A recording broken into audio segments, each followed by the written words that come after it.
Welcome to Hashknife Hangouts, episode 4 of 2021. Today is January 17th, 2021. I'm Calen Carpenter. With me is my father, Brandon Carpenter. On YouTube, like, comment, subscribe. On Facebook, like, comment, and share. And of course, across all spectrums, share the word with your friends. I wanted to put the date out there. Again, January 17th, 2021. It's been about 2 weeks since the Capitol riots. And frankly, today is going to be kind of an angry day. And that's why I wanted to put that out there, because that's what stemmed the conversation that I told my dad we would have today. So I've prepared about 2.25 pages of literally prepared notes that I'm just going to go on a rant here for a second. And then we'll go down the line, and Dad's got a notepad ready to dissect whatever I say. But Well, we don't always necessarily agree, no, which is, I think that's healthy. We've always done that. But, you told me the subject matter loosely, what we'd be talking about. I'm like, okay, because we try to do this spontaneously. We don't really we don't script anything. So, what you get is the good, bad, and the ugly with it. So, sorry, I just wanted to make that clear. When you said that, this is what we'd be talking about, it was a subject, not necessarily a subject with, okay, this is what we want to say about it, as right. always. Yeah, this is the first time I've ever actually prepared comments, because normally Yeah. it's just how we discuss. So with that, I'm gonna say this is not a knee jerk or an emotional reaction. Well, it is somewhat emotional, but it's very thought out. It's not just something that I whipped out and I decided this is what I think. I've been working on it since Monday. Normally we record these episodes on Sundays, so it's been a full week of kind of preparation and a thought process behind it. And I think I can safely assume that I speak for a large population of the agricultural community when I say, we continue to be attacked and we're sick and tired of it. So here we are. And specifically from us at the Hashknife Ranch, here is our message. And then the rest of it will be what my take is on it. Our message is that we're here to educate and inform, to share our knowledge about agriculture and livestock so that others understand how they get their food and the cost both financially and existentially. That's it. That's that simple. We want others outside the rural America to understand why we may be rigid in our ways and conservative in nature. It's because we are trying to preserve a way of life that is quickly dying away. Would you agree with that statement right there? Well, yeah, I don't think it's passively dying. I think it's being actively killed. Yeah, that's probably also accurate. But And it's not a that's our way, message. yeah, it's not just a way of life, it's a heritage that's been passed from generation to generation. Yeah, And sometimes we are, you say, strict in the way we do things. It's because that's how you have to be. Otherwise, you can't just willy nilly say, hey, cows, I don't feel like feeding you today, or I don't feel like taking care of you. So you're on your own. Well, I'll right. pick you up next week. That is, you can't do that. Yeah, but I would say for the most part our message is that we're here to educate and inform. And this is why we're so upset about it, because it seems like nobody has a voice to be able to say what we're saying. So even though we only have a few subscribers now, hopefully someday we can get this message out there and get people to understand. So with that, some days it's going to be dark that when we talk about things, and others lighthearted and fun. Like I said, today is kind of a dreary day. It seems like this is becoming more frequently recently, and maybe that's because of what's happening to us in the world right now. Frankly, I'm really upset. I'd like to say some stronger language, and I know my dad would too. But we try to keep this as family friendly as possible, so we will refrain as much as we can. As Americans, we continue to tell ourselves farmers and ranchers do not deserve things, or they're acting entitled, especially when it comes to asking for fair prices for products and livestock. I think that's a concept that's probably due to a mostly uninformed political stance right now. However, that seems to be acceptable, that we can burn our cities all summer long and cap it off by storming and rioting our own nation's capital. And I don't want this twisted. It's both sides of the aisle, not just one, that I blame for all of this. And then we turn around and begin to see things where proponents of one ideology claim our food producers are to blame for all this illegal and harmful activity. That's what started all of this. Let me ask a rhetorical question to all those out there. Did you or do you enjoy telling your cook or the guy behind the counter that he or she's a criminal or potential scum of the earth before you eat that snot filled salad, steak, or sandwich. If you are that anti cattleman, farmer, rancher, then I suggest you stop buying their, and I would specifically say our products. That means glue, clothing, medical products and supplies, soaps, deodorants, and not to mention the primary resource, food. Sooner or later, you will find starvation, and your uncomfortable existence is not worth fighting us. But then by that point, the only farming and ranching that will exist will be in large factories, and grass fed anything will be a complete joke. You think we have issues with factory farming now? Just wait until you destroy what we are in the here and the now. Now, here's where it started with this prepared rant. I saw a Twitter thread of 4 tweets from an environmental advocate. If you don't know what Twitter is, talk to the President of the United States. He can't tell you. He can't respond. Other issue. This advocate is out of the UK, and he produced a film called, wait for it, Apocalypse Cow. Here's what he tweeted, and I quote you. The militias who led the attack on the Capitol were to a large extent built and emboldened by anti-environmental campaigns, largely on behalf of ranchers. This is important and shouldn't be forgotten. End quote. All right. This was written in conjunction with a retweet of The Guardian, which The Guardian, if you're not familiar, is a London-based newspaper. So I don't know why they give a hoot and a holler about anything happening in America, but here we are. And the article was titled, Capitol Attackers Have Long Threatened Violence in Rural American West. And that was dated the 9th of this month, 9 January 2021. So I'll get to the article, but first the thread. And again, the thread is a series of tweets. And this one happened to be 4 of them. And I want to make sure to be clear that the 4 points from the Twitter thread build upon the article. It was this guy's take on it and what he wanted to embolden his position with. And here's the 4 points that I summarized. The first one is cattlemen have denied the impact of cattle on the environment. No, we haven't. There's the first page. Number 2, cattle ranching is rebranded as regenerative farming. Okay, I'll say what I wrote and I'll go from there. I would love to see what he specifically meant on the article by this. But if you mean we try to get the most bang from our buck, so to speak, and we still try and take care of the land, then absolutely. Because regenerative farming, if you look it up, is something where you're trying to help the ground not only nourish itself and continue to build upon itself and be healthy and be holistic, but it lengthens the prosperity that you can get from the land. It's literally what it is in the word regenerative farming. It's trying to be one where you take care of the land, because guess what? The land takes care of you, and that's exactly what we do. 3, the greenhouse impact claims of ranching are misleading. All right, thank you. Please tell me more about all the cities and all of the millions of people and how you mislead the public on the annual emissions that come out of those every single year. Number 4. Right. We'll get there. Number 4. He finishes with this quote, and here it is. He says, there is and the quote starts, grim nexus developing, far-right militias, white supremacists, climate deniers, and cattle ranchers whose claims are being boosted by the makers of naive and unscientific documentaries for Netflix. Please. All right.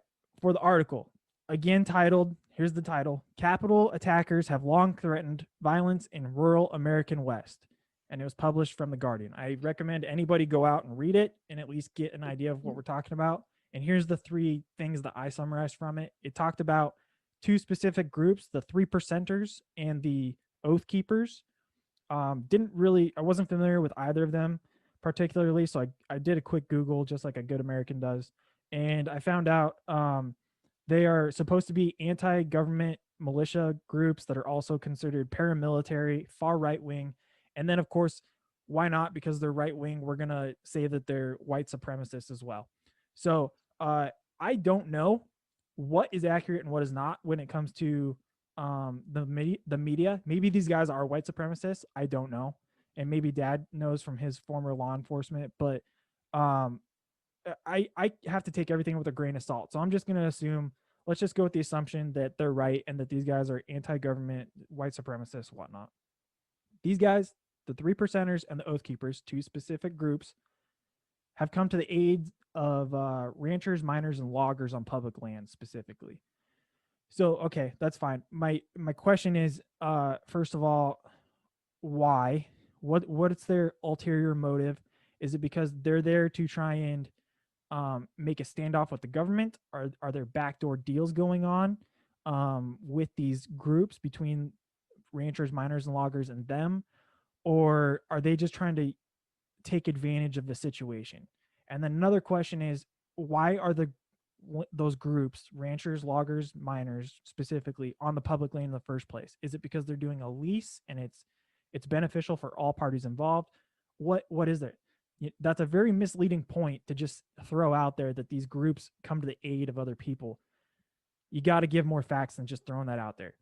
It talks about the Bundy issues, the Bundy family out of Nevada and Oregon. I acknowledge all those guys have not done a good job of trying to resolve issues in a diplomatic or a civilized manner, and it's cost people lives. And then finally, they've had there was a statement that he wrote, and it said, in quotes, Bundy's cows continue to roam freely, trampling the fragile desert escape, and he has yet to pay the fines he owes. Okay, why does he owe the fines? Why is he on a fragile desert escape? Is he just taking the ground and grazing it until there's nothing left? Or is it just a really bad piece of ground and that's the only place he can put his cows? There's more to it than just that statement. You can't just say things like that and leave it like that, especially when you're out of London and you have no idea how the land works here. All right, so now I'll fully provide you my background, because everybody's going to come at me and say, well, you are a white male, you're a white supremacist, blah, blah, blah. No, here's my background. Got a bald head. It's obvious. Yeah, I'm a skinhead. There you go. Here's my arguable bias. I'm a white male who serves in the military, owns firearms, grew up in an agricultural family, and in the middle of nowhere, Montana. Until I went to college, I had very little racial interactions with anybody other than Native Americans and white people. That was it. That's me. Now, to also, not by choice. That's not by choice. That's because of where we happen to be. Yes, correct. Now here's my take on everything that I just threw out there. I'm angry because people like this environmentalists have attacked me, my family, my heritage, and my lifestyle, just like many others, because they think they have it all figured out, when the rest of us, meanwhile, being cattle, farmers, ranchers, are evil by what we do just for surviving from year to year. And I don't exaggerate when I say we survive. I'm not exaggerating that. You want to talk about a thankless job and a thankless existence? You're looking at examples right here on the screen. We are part of the 2% of America who feeds our nation and the rest of the world. The number is getting whittled away, and like my dad said, it's systematically getting killed year after year. So, after I composed myself from the initial rage that I saw, I asked this question, and here it is. In the technological day and age we have now, why are farmers and ranchers still seen as the bad guys? I don't have the answer. So, with that, we'll start there. And the things that we can discuss to stay on track today, what are the real impacts we have on the land? What are the real impacts animals have on the environment? And then, as I alluded to earlier with one of the points earlier, greenhouse gases. The greenhouse gases of cows in the rural world, how do you compare those to the greenhouse gases in vehicles in urban cities? I don't know. You saw what happened when people stopped driving to work and stopped commuting this last year during the COVID lockdowns.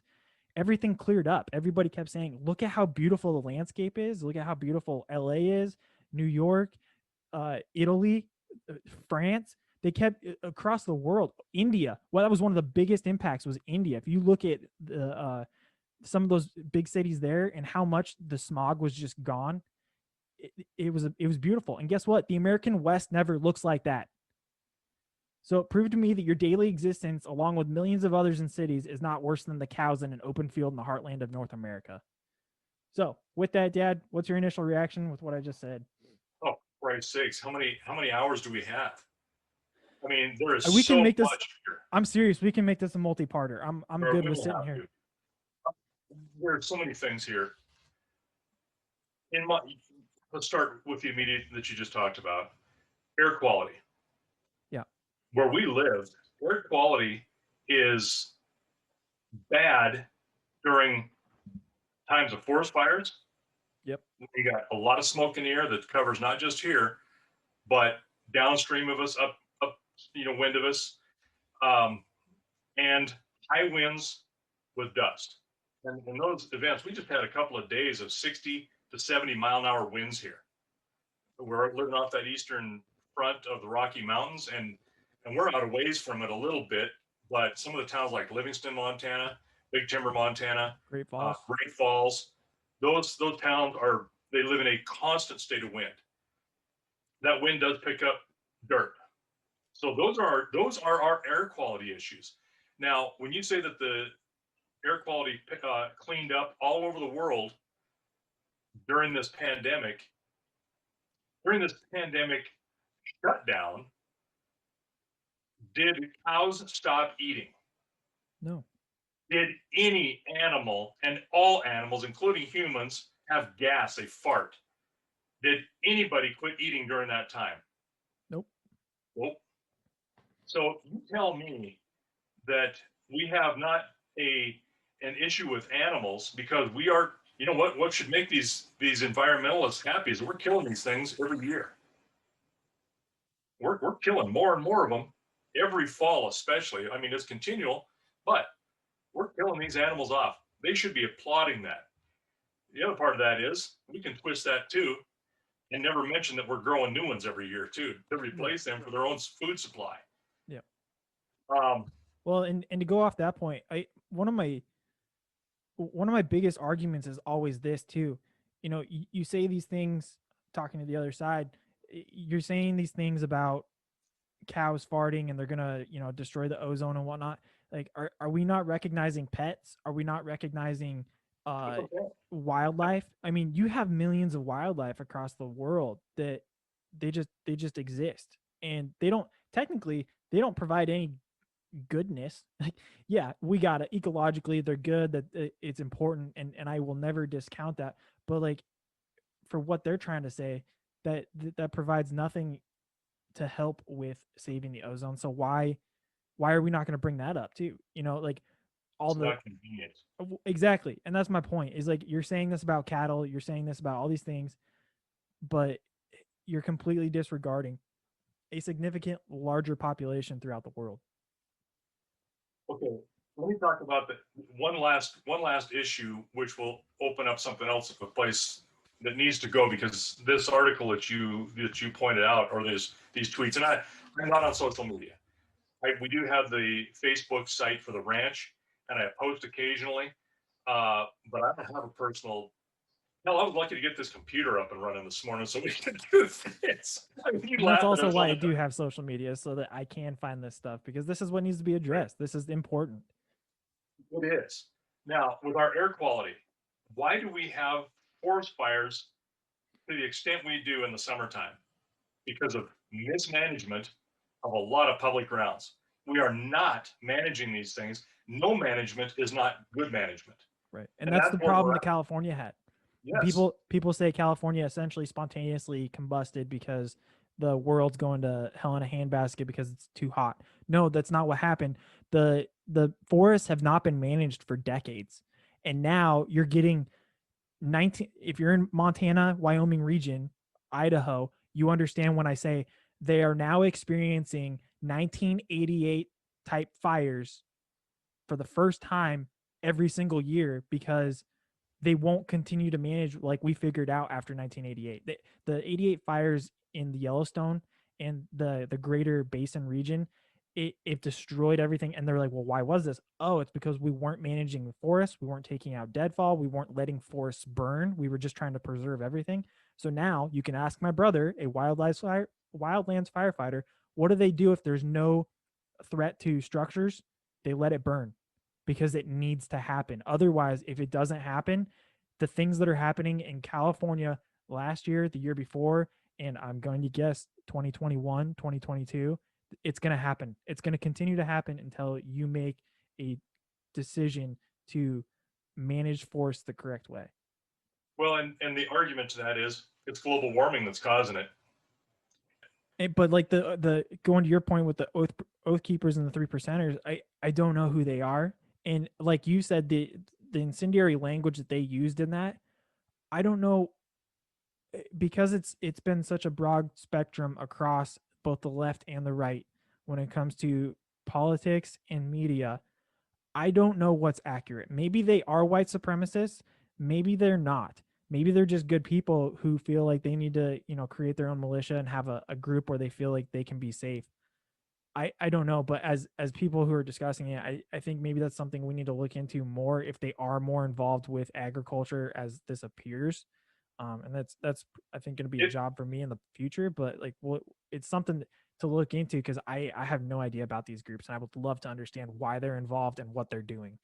if they were so tightly entwined and such staunch advocates for agriculture, why have we not heard of them? Yeah, also true. Right? I mean, the tiny pinpoint that I know about the 3%ers supposedly is that their name is taken from um, those number of or amount of people during the Revolutionary War that actually fought on the side of the colonies of the Americans or of against the king. Group the group's name derives from the erroneous claim. There So you this go. is from Wikipedia. So I don't know if it's Okay. again accurate or not. Erroneous claim that only 3% of American colonists took up arms against the King of Great Yeah, Britain against the American Revolution. The Southern Poverty Law Center categorizes the 3%ers as an anti-government group. Well, okay, there you go. if it's an anti-government group, I probably would think that I align far more with them than any other party. But I'm just gonna throw that out there. Well, you got to, and the source is the Southern Poverty Law Center. Yeah, because we went off onto a tangent to explain why we think the way we do and the language and why it's so infuriating. And it was a long way around the mountain, and it used up an hour. But I think my point is, um, how do we really impact? Because you're saying the loggers, miners, farmers, and ranchers tend to be the people that environmentalists strictly, I mean, Eight. hate. They really do. There's no other real word for it. They're the ones that they hate the most. So going down kind of the road that I laid out for keeping us on track and I failed to do so is what are the impacts we have on the land and on resources, because I'll tell you straight up right now, logging, there's a procedure in how they log now. They log sections of the forest and they don't just clear cut everything and then just leave it. They're It used to supposed to. have, It used to, yes, absolutely. and I don't think that wasn't the right way to do that. No. It was very efficient, profitable, Yep. but it also left that ground. I mean, with clear cut areas took forever to regenerate. Right. And that's exactly against what we've talked about is regenerative farming is you've taken a resource and you're not putting back into it, because if you take care of the land takes care of you. And what we did was we raped the land and just let it we'll come back on 100 years and we'll clear cut it again. We found out, what we need to do is do a systematic approach of cutting certain parts of the forest, replanting, and then come back in so many years, and then we'll actually have bigger, better trees because we'll make sure that there's space and that those trees are bigger. We can get more out of the trees, and then we'll just continue to rotate, much like you rotate crops with farming. Mining, we used to strip mine like crazy and just dig until we couldn't dig any further. Go to Butte, Montana, used to be called Butte, America. You'll find the Berkeley Pit, one of the greatest examples as to why we don't do that anymore, because it literally kills animals. It's literally killing the world, or the not the world, but that part of the world right now, because it's poisonous. The ground or the liquid in it is just it's chemical waste. It's disgusting. But now what we've taken those lessons from is we'll strip, mine. We'll mine whatever we need to, and then we will come back over it and make sure that the ground is essentially renewed. We'll put sod over it, trees, make sure it's brought back. Is there going to be a mountain left? Maybe not. Maybe there will be, but it's not going to just be this giant hole in the ground that lasts for the end of eternity. And then, of course, farmers and ranchers. My point: regenerative farming. We've been doing it for a while because we have to. When you take the example of strip mining, and this is where you should have your brother in here, with his education in range management and ecology. Say coal strip is a big example of large strip mining of coal. When they take that topsoil out, they analyze, they core, drill, and they take a look at where that ground is, how much of it is, what are the different layers, and when they go back, they put that exactly back like it was. They actually will do a better job in the reclamation than that ground had before they did it. And he said it's beyond the science that you would ever imagine. The mineral content, the pH of the ground, everything is taken into consideration and put back exactly like it was. It's an entire science just around that. So that has happened because of more responsible and more awareness of what we're doing to some of our places. The Crown Butte mine by Cook City, same way. The creek that runs past there, Soda Butte Creek. I got that right.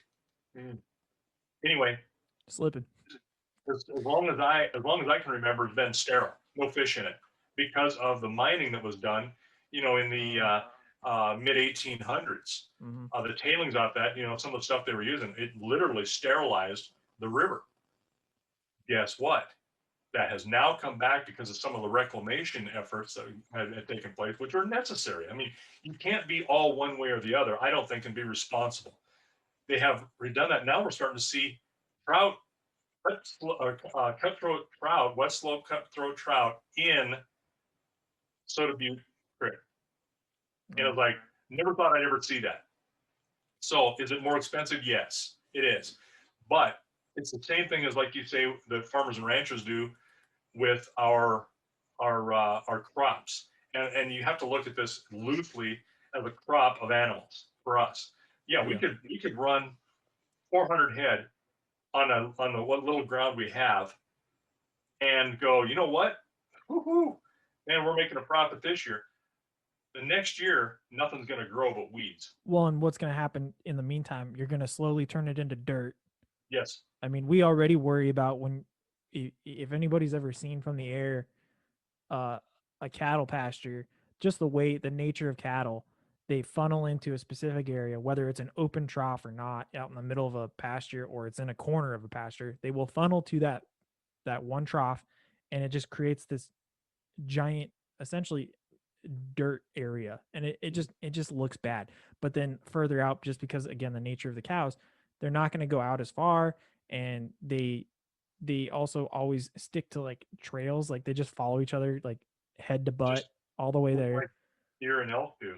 Yeah, and it creates these trails that it looks bad, but then the rest of the pasture, that's a very small part of the pasture. The rest of the pasture is just fine because it's been taken care of if you take care of it. Otherwise, if you don't, it's going to look exactly like that beaten down dirt path all across the pasture because they're going to be chasing grass. And that's not the way to do it either, because again, it destroys the ground in the present, but then it absolutely kills everything underneath for vegetation for the years following. Yeah, and that's, again, we get to this sustainability, or what did he call it? I wrote it down here. Well, regenerative farming. Regenerative. Yeah. We are regenerative. Right. I mean, you have to be. So it clearly has no clue what he's talking about. Again, but well, and here's another thing that I thought of too, when I was kind of writing through some of this, is he's from the UK, um, and and you have to take people's biases into account, into perspective. What what is the farming in the, like, they don't really have ranching, but what's their farming and livestock techniques in the UK? because maybe in the UK they're like this and they just assume that we are doing the same thing and trying to rape and pillage the ground and then move on. And that's not the case at all. I don't know what they do over there. Frankly, I don't care because they have a completely different environment. They get rain all year. We do not. We are literally a desert. We get, if we're lucky, 17 and a half inches of rain a year because we're in a rain shadow in the That's Rockies. high Yeah. averages. Yeah. Yeah. And they don't understand that because they get rain almost daily. Just like Washington in the Seattle area, they get rain constantly. It would be the same as that. And then suddenly coming out to eastern Montana and you're like, well, where's the rain? We're like, we don't get rain. It's not a thing, you know? Right. Well, that's right. And so I'm not going to even begin to tell them how they should be doing Never. their agriculture practices because I don't freaking know. Nope, not at all. I would have to study it, live it. Maybe even become an apprentice in how do you do things. Ask every question you could ever think of, plus some, in order to be competent while you're doing it, not from over here. Well, and that's also Oh, yeah. why did it, when the Homestead Act, why were you parceled 160 acres? Because the Ohio Valley in the Kentucky area where I'm at right now, 160 acres, you can get a lot done with 160 acres. You go to You could eastern see a lot. Montana, Wyoming, there's not much here when there's no moisture or rain to help bolster your crops or to feed the ground in order to feed the animals. It's not the same. Right. So this kind of brings us back to the 3%ers, the oath keepers that this article references in support of agriculture. Um, Never heard of the 3%ers doing that. Never heard of the oath keepers doing that for agriculture until this. But I strongly suspect that if you had let's say you had an automobile parts manufacturer that had some kind of a government contract with the property that they do testing on or something like that, and all of a sudden the government says, "Oh, yeah, we're not going to let you do that anymore. And besides that, we're going to seize everything that you've got because you've been in violation now for 6 months." And you know what? The government works like this. I've seen some of these big agencies make some rule changes with no input from the people who actually use the leases or are the best stewards of it. Welcome to the military. Okay, there you go. And I don't know anything because I did not serve in the military, but yeah, I can imagine the same thing. I've been in the corporate world where the people that are doing the work are the last ones they ask how this could be done. And that's my point is anybody can probably argue this, or any corporation or big business that they've worked for, because that's what the military is. It's a big business. It's probably the biggest corporation the United States owns, and because there's a whole subset of military industrial complexes and whatnot, and you can whole nother conversation. But it's the same thing that you can say. I'm the worker bee at the bottom, and I'm seeing these issues that we legitimately need help with, but nobody's helping me. I need the funding, blah blah blah blah blah. Yeah, I mean you can just lay out a couple of things there, and then the head honchos from HQ, and they're like, "Oh, this is what you're gonna do." Like, that makes no sense to what we're doing. Oh, it makes sense to us though. And Who's that on paper? yeah, I'm reading a book right now that I got from a family friend. It's about if anybody knows bourbon, the Pappy Van Winkle brand, super expensive. I mean, some of those bottles cost upwards of two grand a bottle, and it's one of the most sought after bottles in America. And he started with nothing because they got pushed out because corporate did the same thing. We can't sustain this because we're not going to make enough money in the future. Okay, that's not the point. The point is, if we want to make a good product, we have to do it this way. We might take a loss this year or next year, but it's going to maintain what it is as a product, and that will eventually sell. Nope, can't do it. So then what happens? The pencil pushers push out those who are actually doing the work because they don't have any connection to what's happening or the actual understanding of what's going on. And that's the same thing that you're talking about. Is you get to that point where you are doing something and you see what needs to be done, but nobody's taking your input. They're just doing it because that's what it makes sense from their perspective, and they're not looking at the ground level. Well, the lower for most of those people, you're investors, and I think one of the worst things we have are venture capitalists because they're not looking to sustain something. They're looking to get into something and make a high return as quickly as possible And and get out. get out while they can.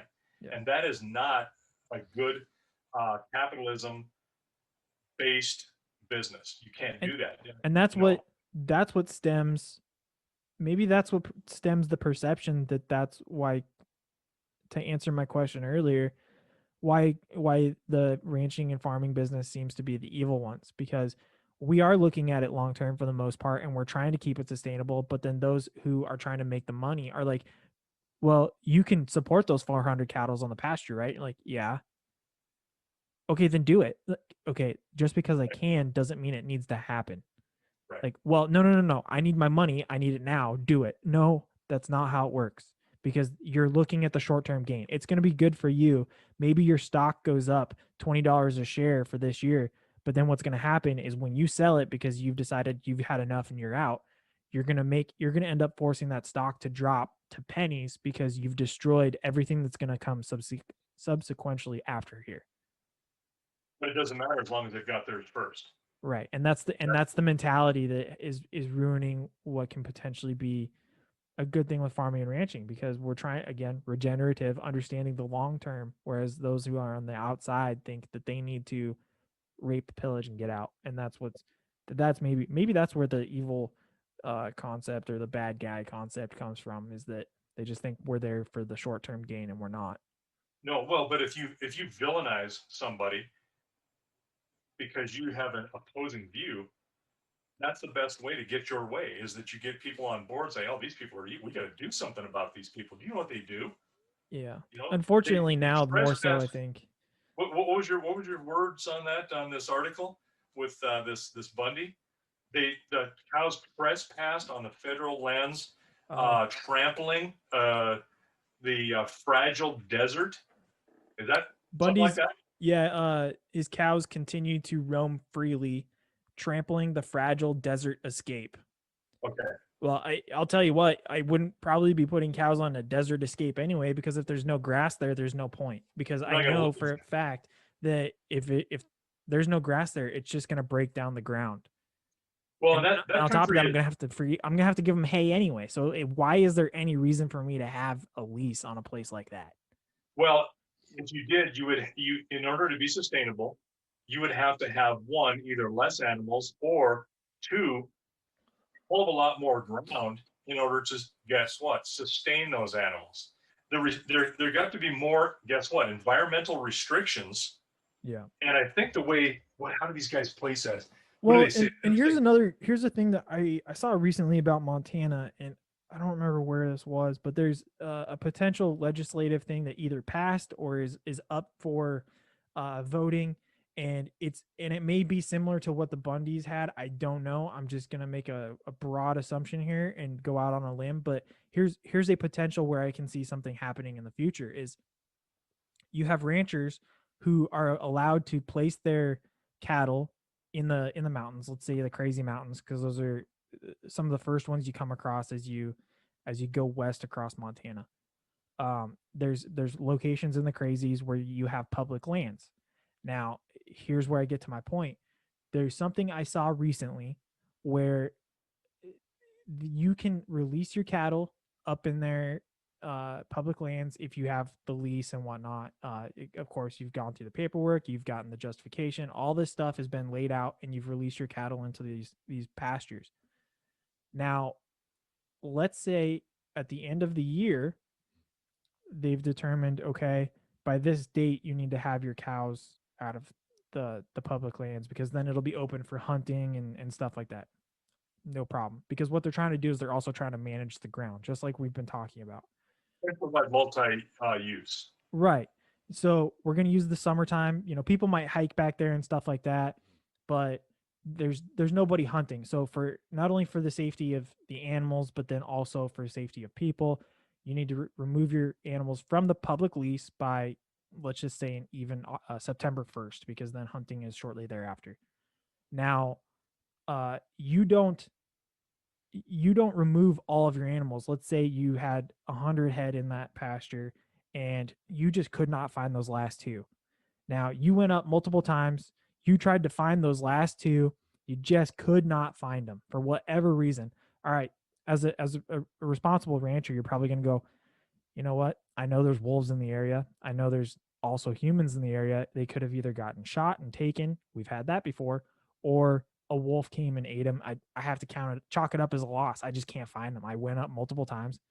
Now, what they'll do, the government, somebody can come in when they hunt, they see the animals, and they report it. And they said, I saw these animals. This is the number. Let's say they saw both. I saw both head. I saw two cows at this location, up this drainage. I was hunting for elk or whatnot, and I found them. The state will then go up there and try to retrieve those animals and fine you for it, and then say that it's the state's property once they've essentially confiscated the animals.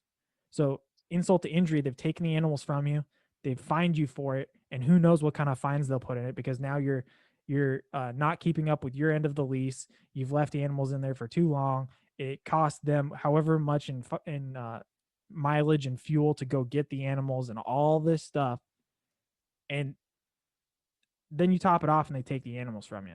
So it's a very, I see it as a very broad step across rights and whatnot of ranchers, and this is how you systematically kill out ranching and farming, because oh, you didn't play by the rules I feel like are necessary, so I'm gonna tax you or fine you until it's done. And that's how you kill it, little by little, every year. Well, and the one of the tenets of working, and you should be, I assume the military does this too, when you're faced as an officer making decisions, and I did as an officer, law enforcement, is what is the reasonable man test? What would the reasonable man think, do, respond, Yeah. and base it on that? And oftentimes especially the federal end of it, there is no reasonable man. And I can tell you from the working with the U.S. Fish and Wildlife Service, a federal agency, those guys love to make big splashes in the paper. They Yeah. love to escalate things. It's like to the point where they get people so pissed off that, and there's a reason for it. There's some bad actors out there that are doing some things they really shouldn't be doing. You know, you have to have some tolerance of some wildlife on your place. I mean, they're there. I could go out and shoot, a bunch of eagles that are eating on a carcass. Did they kill it? I don't know.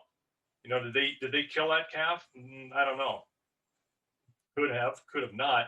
So then you lay out a bunch of poison, and then you kill a whole bunch of eagles, and you kill a whole bunch of birds and a whole bunch of other, coyotes, predators. Yeah. With that, is that really an overreaction? I'd say, yeah.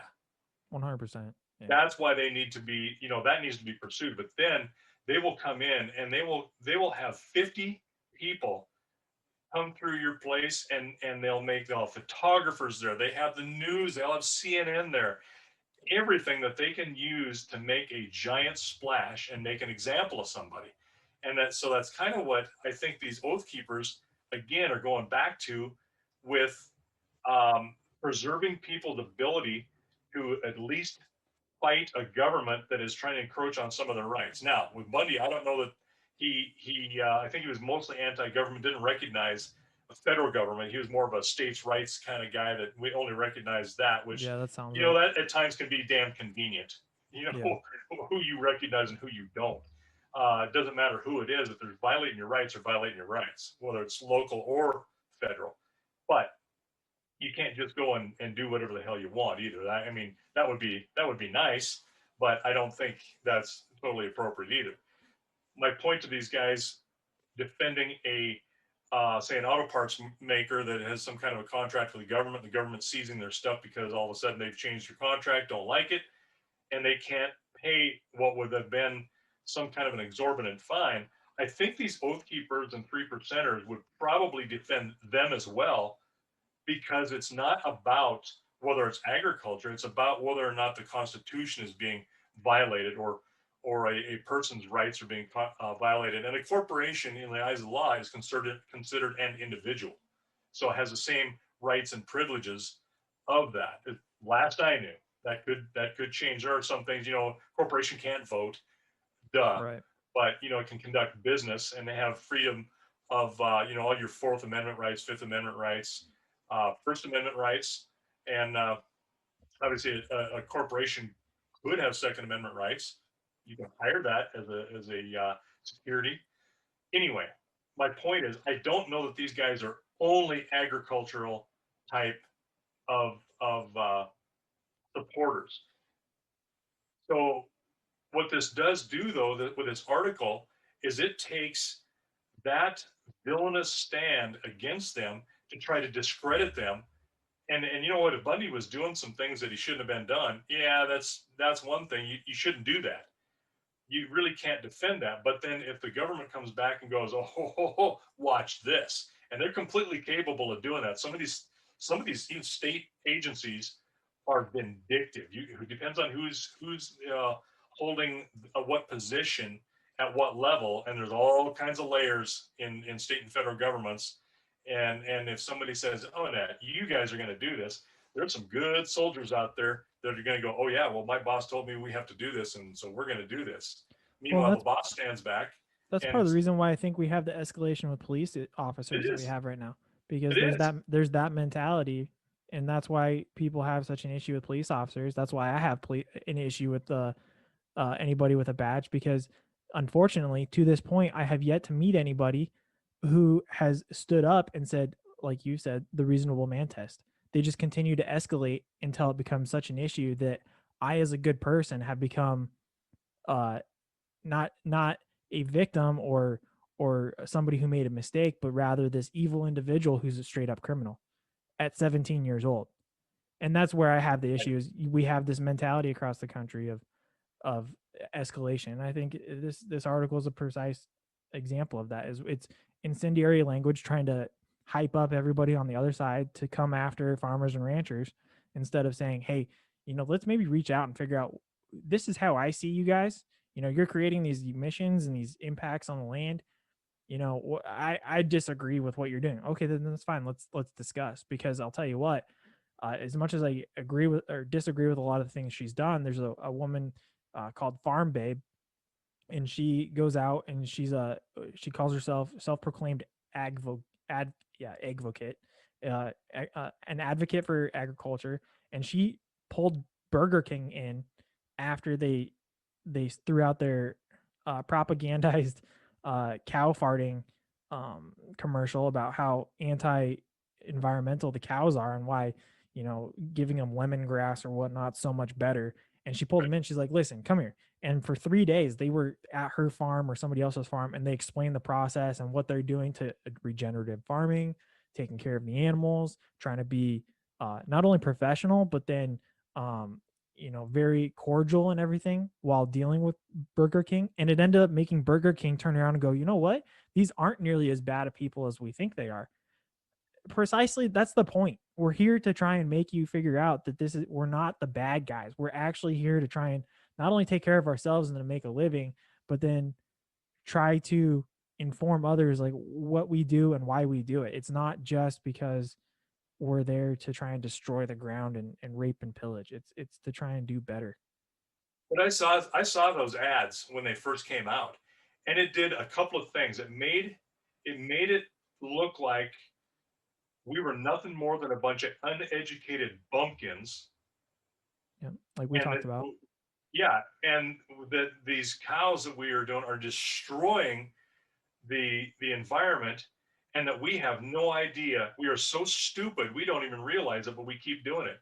And when you throw that out there, a lot of damage is done for a corporate greed type of purpose. Now, what really gets me is the propagandization propaganda of any type of issue. And so when you don't tell the whole truth, to me that's propaganda. Right. When you're only citing one side of it, and that's where this article that you're talking about from the Guardian, this guy, I read it because you said, hey, we're going to talk about this, but we'll discuss. And I read that. His whole point to this, in the end, was to talk about how these people who are abusing your state and federal lands, they are horribly abusive to it, and they got these radical right-wing armed insurgents that are defending them. They just took over your capital. They did Yeah. this. Yeah. That's where this whole article, when you look at the big picture of it, they went into this great detail about how they took care of this Bundy family and how they supported them. But the whole idea was they brought it right back to, these are the people that took your capital. These are Yeah. the people we're having to deal with. We have to stop them. And to me, this was nothing more than a First and Second Amendment bashing, or this is why we need to rein these people in. They should not.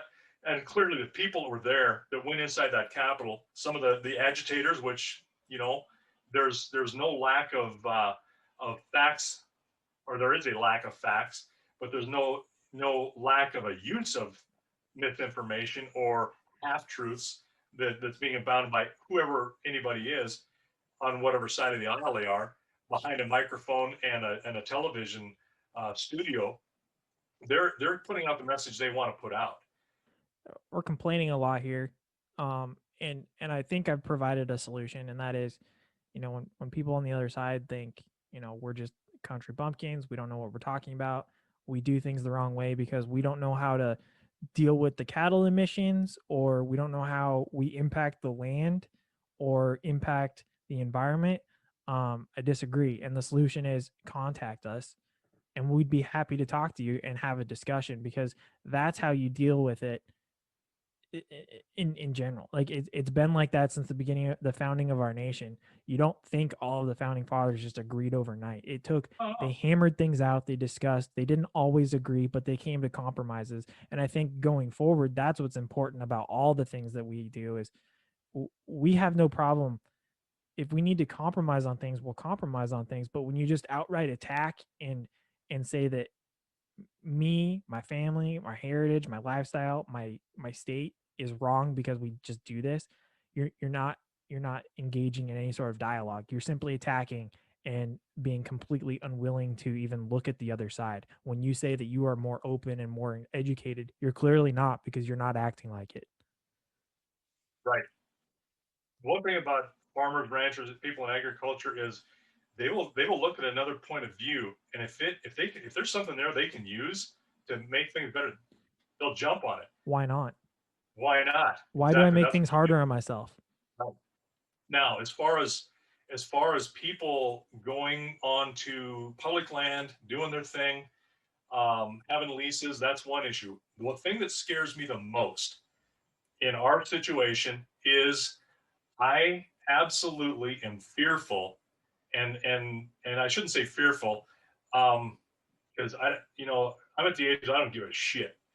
Not much scares me anymore. The only thing that scares me is to lose Lisa, my wife, or you or your brother. That's the thing that bothers me the most. And so being scared is not, it's more being very apprehensive and worried about some jackass coming on our place. County road goes through it, and for whatever reason they see a ruby kneed prairie spider that I've never heard of, and all of a sudden they shut down our entire ranch and way of life, because this thing is an endangered species.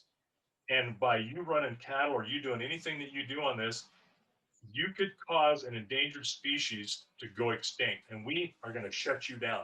That kind of stuff has happened in places, Right. and so that's how nutty this has got with these environmentalists as the political religion again, where you've got this environmental hold, or it's for the public safety, it's for the public good that we do this, or not even the public, where it's for saving a species. The whole spotted owl thing started out in Oregon in these old growth forests as being a joke, and environmentalists were successful in getting that shut down. Now, do you think spotted owls exist anywhere else in that area? Yeah, they're pretty adaptive, I'm sure. You're not going to clear cut the area, but look what they did. And that, to me, that's the first thing I can really think of in recent years. I mean, there was a whole Endangered Species Act, which I'm all right with. I mean, that needed to happen. We were using some chemicals with eagles. Grizzly bears were threatened. I mean, there's a lot of stuff that has made really good recoveries because of that. And now that needs to be managed. So, you get that imbalance of and use of policy and that emotional, oh my God, you're going to kill something off that's gone forever. Yeah, I don't think we're into doing that. But I don't also want to lose an entire way of life and a heritage because of something that nobody's ever seen before. Well, and it's not just that too. It's what I also pointed out of you're gonna take a sustainable way of producing cattle and well, I mean, let's just say it, beef, poultry, pork, um, whatever you call sheep, lamb, mutton. Um, you're gonna you're gonna take that, and what's gonna end up happening is it's all gonna become factory farming, and everybody claims about the inhumane way factory farming is done now, and how hard it is on the animals. Not to say, there's also environmental impacts for that too, because it's a giant warehouse essentially that you've just industrialized farming and ranching, and you You want to continue. talk about ethics, And ethics in farming and ranching. yeah, but You know, but I you're mean, going to have, that's my point though. Is you're going to take this and you're going to destroy an entire way of life and a much more sustainable and better way of doing it, and you're going to turn it into something that's industrialized, and you're going to find out on the back end that it's not what you want. right. That's not what was intended. And, you know, the road to hell's paved with good intentions. Yeah. Those unexpected consequences or unintended consequences happen all the time. Uh, you know, and it comes back to how we do what we do with our animals. Um, we know these animals we raise are going to go to slaughter, but we want to raise them in a way that they're healthy and as happy as an animal can be, a cow can be. You know, we're not doing any kind of confined ranching. You know, they graze freely. They got all the water, good water they want.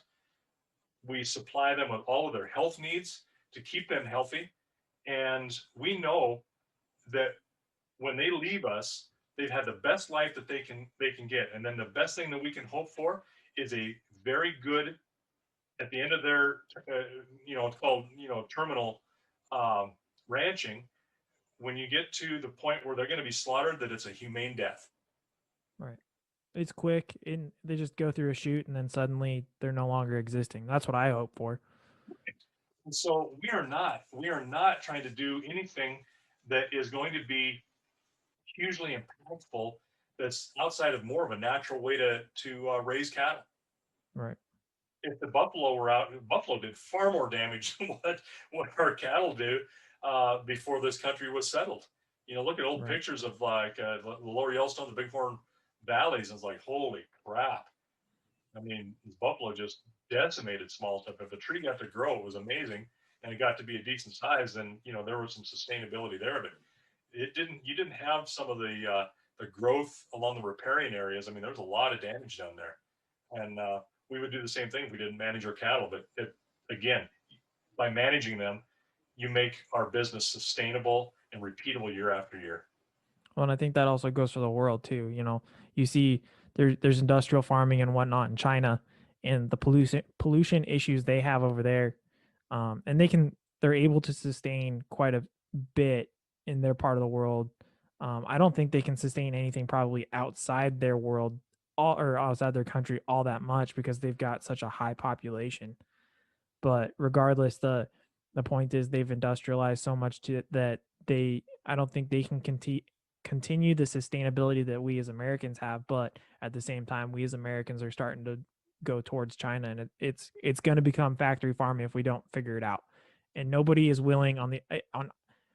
I don't want to say both sides. I honestly want to say one side is very anti anti compromise because if it wasn't for farmers and ranchers constantly going to Congress and trying to work things out, we would continue to lose things even at a more rapidly paced than we already do. But it, I, I'm very pessimistic right now, but I think there is a point in time where we can turn it around. But there has to be more than just farmers and ranchers getting on board to do it. It has to be Congress. It has to be people outside, people inside the urban areas that understand. Oh, yeah, if this is how I really want to get my food and whatnot, I have to be part of this as well. It's not just the farmers and ranchers problem, it's also my problem, because if I don't get involved, it's going to be my kids and my grandkids. Well, and I think what we'll do is we'll wrap this up, but um to kind of put everything into a nice neat bow, uh we've the article that we discussed and I ranted about it's vilified farmers and ranchers, the agriculture. And what we're trying to do is we're trying to reach out. This is our way of trying to bring people into the middle and have a dialogue, have a discussion, and come to an understanding where all parties can be on the same page. We can all be part of the same solution. And again, anybody who is out there that might see this, I would love to have an actual conversation. We sit down and we look at each other on the screen and we have a discussion. But until then, we have to go somewhere with this, because right now it's looking very dreary and negative, and I would like to turn that around. But it's not going to take us. It's not going to take just the followers. It's going to take others as well. So please get involved if you are interested in keeping your food safe and ethics Plentiful. ethical. Yep. Uh, Plentiful. and, Plentiful. and plentiful. Yeah. Please. Hungry belly's hurt. Yeah. Get involved. So with that, I'll hand it over to Dad. Well, thanks for joining us. We can't pay you much, but we can pay you a thank you till you are better paid.